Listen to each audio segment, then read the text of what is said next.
I'm Jonnah, an athlete and a farmer, and I'm here to take you on a grassroots exploration of the places and people thriving at the crossroads of food and adventure. So let's get a little wild, keep being curious, and stay hungry for the stories behind every journey.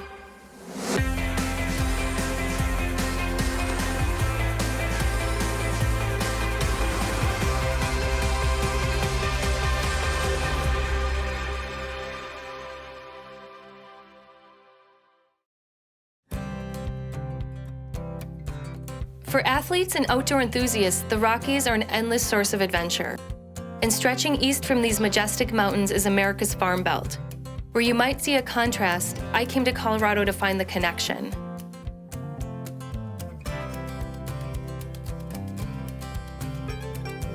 I wanted to work alongside a Colorado farmer who's committed to reversing soil degradation and restoring grasslands in the Front Range. Marcus, owner of McCauley Family Farm, is a regenerative organic farmer who uses holistic grazing methods and has seen dramatic improvements in the soil in the 7 years he's been farming on this land. So when you farm regeneratively, not only do you help your local ecosystem and the global ecosystem, but you're also creating the most healthy, delicious, nutritious food you possibly can.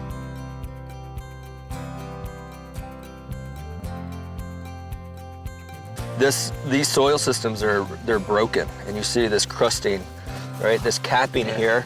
The water, when it comes down, it's gonna flow right off this land, and we cut these grooves in the ground, and that opens the soil up for water to really penetrate, and then the plants can have an opportunity to get established again. With regenerative agriculture, we can get these lands to be productive again. This is a dry environment. Water is a crucial, scarce resource. We think a lot about how we can utilize water most efficiently. There's lots of ways that regenerative agriculture can lead to more efficient usage of water.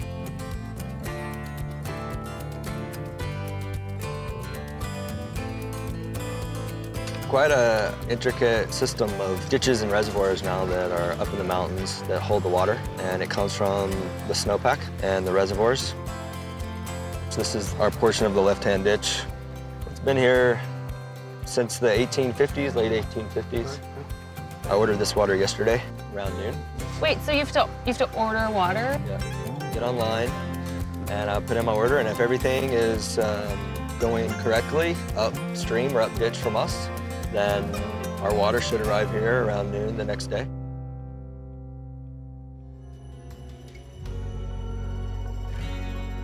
The history of water access here in the West is complicated, and clearly water is a precious commodity. I felt compelled to find the source of this water, to make the trek into the Rockies to find the glacial reservoir that feeds these Front Range farms. It's fascinating to me that we can go from this flat, dry pasture up to mountain lakes in less than 30 miles on a bike. I decided to pull in Tony Caprica, a local boulder athlete who spends a lot of time in the Alpine, and a guy who actually grew up on a farm in northern Nebraska. The cool thing about Tony is that he doesn't limit himself to just one sport. He uses running, climbing, skiing, and cycling to move through the mountains on his human-powered adventures. He seemed like the perfect guide to lead us up to the Alpine water. Hey, Tony, how's it going? Hey, Jonnah. Hey, how's your ride? Good. A little chilly and damp. So, McCauley Farm is where we are, is down here somewhere. Head all the way up left-hand, which tracks right along Left-Hand Creek, which is the main drainage coming out of the left-hand reservoir up in the Alpine, where all the snow melt is collected. Do you think, are there some pretty steep climbs in there? Well, yeah, because right now the farm is, I think, probably a little over 5,000 feet. And it looks like the reservoir here is close to, it's about 10.5, 10.7, something like that. So you're looking at a vertical mile.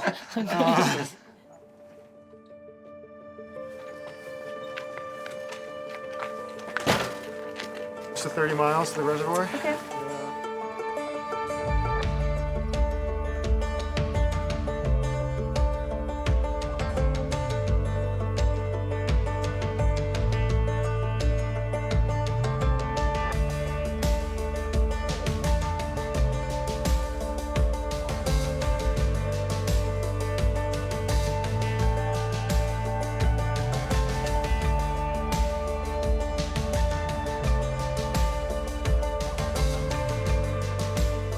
definitely a very compelling but different type of freedom that comes with cycling, where when I'm running, I feel like you're very limited by your body. It's kind of like you're stuck inside your skeleton, you know, and the muscles and the skeleton can only take so much abuse. Biking, as long as you like keep like water and food going in, it's fine, you know, and you get enough sleep, like you can just go forever. Yeah, I'm just getting like a lot of ripping in my hamstring. Oh, Yeah, like as soon as we started climbing. ripping. Well, just like, Well, not ripping, but have you ever strained a muscle? Yeah. I've been struggling with injury for the past month and a half. This summer, I was in the best shape of my life for the Leadville 100 and had to drop out of the race at mile 29 after taking a bad fall and hurting my knee. To make matters worse, I jumped into a local race after I thought I'd recovered and strained my hamstring. Leadville was my first attempt at 100 miles, and it was a really huge disappointment not to finish. The Leadville 100 is an iconic race that Tony has won twice, in addition to a long list of ultra-running accomplishments. He really helped me understand that no race or adventure is worth risking further damage. Well, I made it 15 miles from the farm. And I was feeling good until we started really climbing. And I felt like I had to be out of the saddle because my hamstring was just like really hurting, like right at the glute. So I don't know, I just don't think I'm gonna make it all the way up to the top, but I definitely want to jump back in at some point. It's just a really big bummer.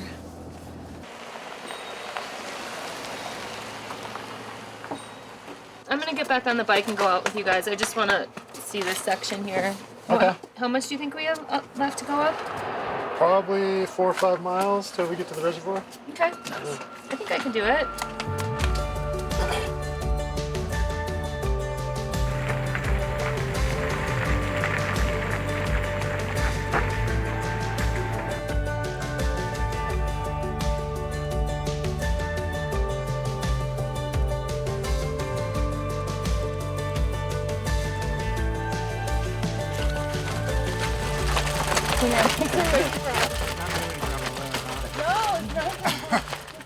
Well, I don't think it's that steep going all the way up. I just want to ride it in.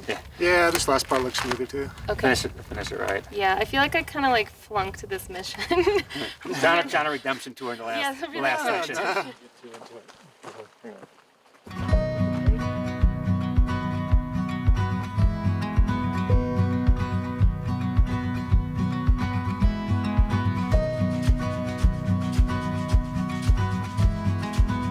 So you have snowpack, glacier water, tiny as it is, growing vegetables down on the eastern plains.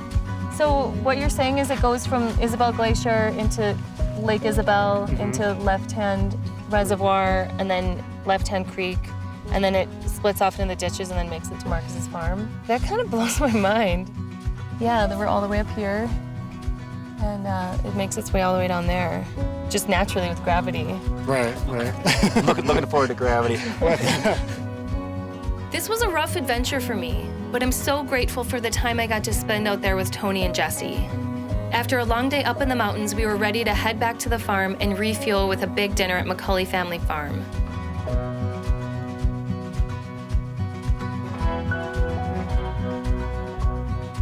It's so true that food eaten right at the source tastes better.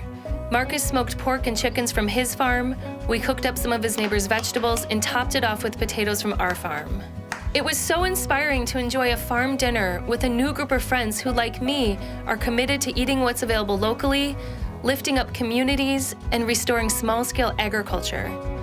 And to think, it was just a few hours ago that we were standing next to the alpine lake that flows into this farm, helping to produce the food on this table. So nice that you can plant densely, then you can just cut, and then next week you cut more, and you do that already? We are 60% water.